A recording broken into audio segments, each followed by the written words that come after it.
understand the forest classification. Okay, so forest classification is based on endoscopic finding. This is the first MCQ they ask. Okay, and this assess the risk of rebleeding. Okay, in peptic ulcer disease. This is MCQ also.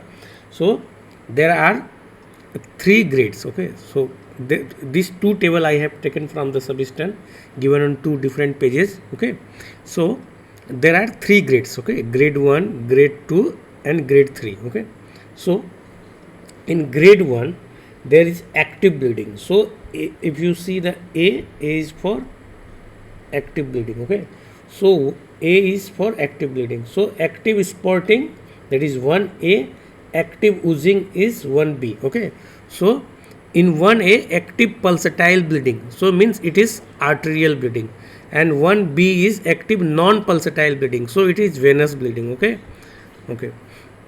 Now come to grade 2. Grade 2 is based on recent hemorrhage. At present patient that ulcer is not bleeding, but there is a history of recent hemorrhage. Okay, so in this case you may get 3 things. Okay, so there is non-bleeding but there is a visible vessels. Okay, then second one is adherent clot. Okay, and third one is flat pigmented spot. Okay, let's see what is given here.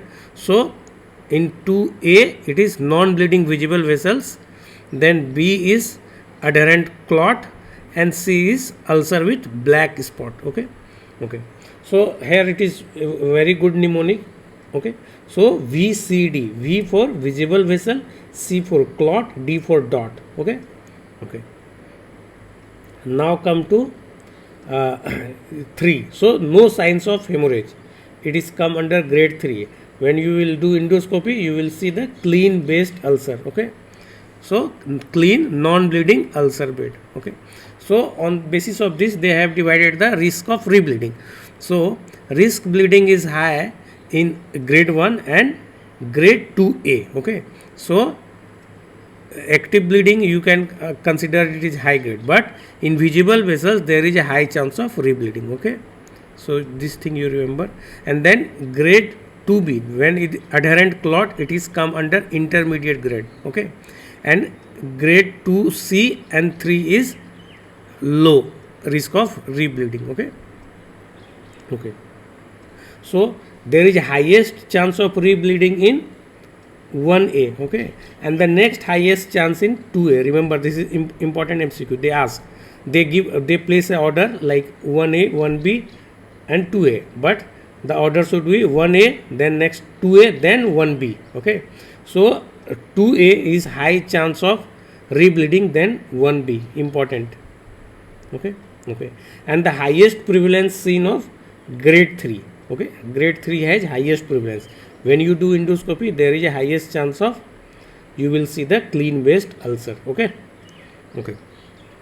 So the basis of the treatment, you have to do endoscopy, but what is endoscopy, you can do diagnostic and therapeutics.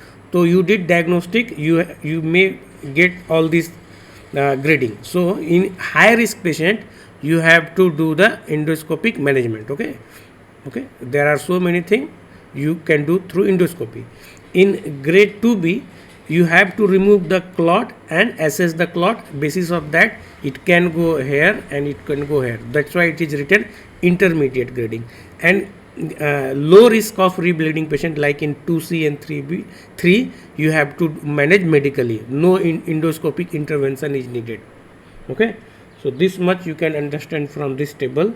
So very important, they ask very frequently, they frame question from this table. So remember. Okay, forest classification. Thank you.